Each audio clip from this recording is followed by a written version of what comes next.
उस समय मैं अपने स्कूल में पढ़ता था। मुझे पढ़ाई से काफी लगाव था। वैसे तो मैं पढ़ने में उतना तेज नहीं था, लेकिन मुझे और भी पढ़ना था और पढ़ाई में तेज होना था। जब मैं नई कक्षा में गया तो मेरी कक्षा में एक लड़की आ गई। वो दिखने में मेरे लिए किसी परी से कम नहीं थी। उसको देखते ही मेरा मन तेजी से कांपने लगता था। अब मुझे ज्यादा पढ़ाई भी करना था क्योंकि वो लड़की पढ़ने में काफी तेज थी। इसके लिए मैं काफी मेहनत के साथ पढ़ना चाहता था, लेकिन मुझे ना जाने क्या होगा था। मुझे कुछ समझ में ही नहीं आ रहा था। सारा दिन और सारी रात में उसके बारे में सोचा करता था। उसके बारे में सोचकर मुझे अच्छा भी लगता था, लेकिन जब मैं पढ़ाई के बारे में सोचता था तो मुझे बहुत ज्यादा गुस्सा आता था।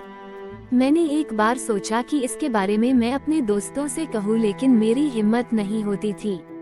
इसी सब के चक्कर में रह गया और मेरी कक्षा का पहला परीक्षा सामने आ गया।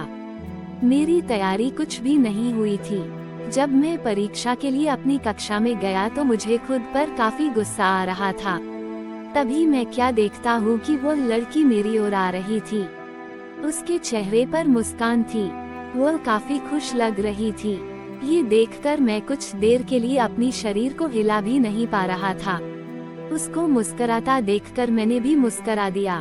तब तक वह मेरे पास आकर बोली, कैसे हो? तुम तो अपने कक्षा के टॉपर हो। हर टीचर तुम्हारी तारीफ करते हैं।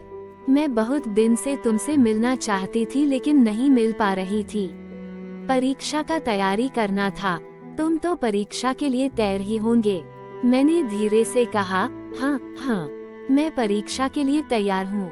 इस पर उस लड़की ने कहा, बहुत ही अच्छा।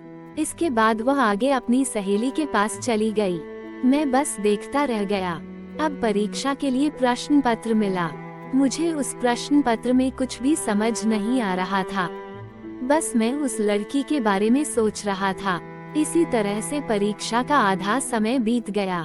तभी मुझे एक आवाज सुनने को मिला। वह आवाज मेरे पीछे से आ रहा था। जब मैं पीछे देखा तो वही लड़की। अब मैं जमीन पर नहीं बल्कि आसमान की सैर कर रहा था। उसने बड़ी ही धीरे से मेरा नाम लेकर कहा, पेपर नहीं देना है क्या? अभी तक तुमने कुछ भी नहीं लिखा है।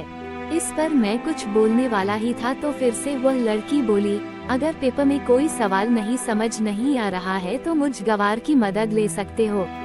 इसके बाद मैंने अपने प्रश्न पत्र को हल करना शुरू कर दिया। मुझे कुछ सवाल समझ नहीं आ रहे थे तो मैंने उस लड़की से पूछ ही दिया। उसने बड़ी ही समझदारी के साथ उस सवालों का हल बताया, जिससे किसी दूसरे को शक भी ना हो। इसके बाद मेरी कान में एक और आवाज आई। वह आवाज घंटी की थी। ये घंटी परीक्षा के समय का खत्म होने पर बज रही थी। हम दोनों ने अपने हल किए हुए पेपर को जमा किया और कक्षा से बाहर आ गए। हम दोनों काफी बात करने लगे। इसके साथ ही इस समय में हमें लंच भी करना था। हम दोनों ने पहली बार अपनी लंच को बांटकर खाया। अब मैं सोच रहा था कि मैं सपना देख रहा हूँ या ये सब हकीकत है। इसलिए मैंने उस लड़की से कहा, तुम थोड़ा मुझे चिकोटी काटो। इस पर उस लड़की ने कहा, क्यों? मैंने कहा, मुझे यकीन नहीं हो रहा है कि मैं एक सपना देख रहा हूँ या ये सब हकीकत है। इस पर उस लड़की ने बड़ी तेजी से चिकोटी काटा और कहा, क्या तुम मेरे दोस्त बनोगे? इस पर मैंने भी कह दिया, हाँ। अब हम एक दोस्त बन चुके थे। रोज हम काफी बातें करते और काफी समय एक साथ बिताते। हमारी परीक्षा भी खत्म हो गया और इस बार सबसे ज्यादा परीक्षा में अंक मेरा ही था। इसका सब कारण वह लड़की ही थी। तो दोस्तों, इस तरह से मेरी स्कूल की प्रेम कहानी शुरू हुई थी। मैंने जब तक स्कूल में पढ़ा उसके साथ ही रहा और कभी कोई टीचर भी हमें बुरा नहीं कहते या यह नहीं कहते कि तुम दोनों साथ ना रहा करो।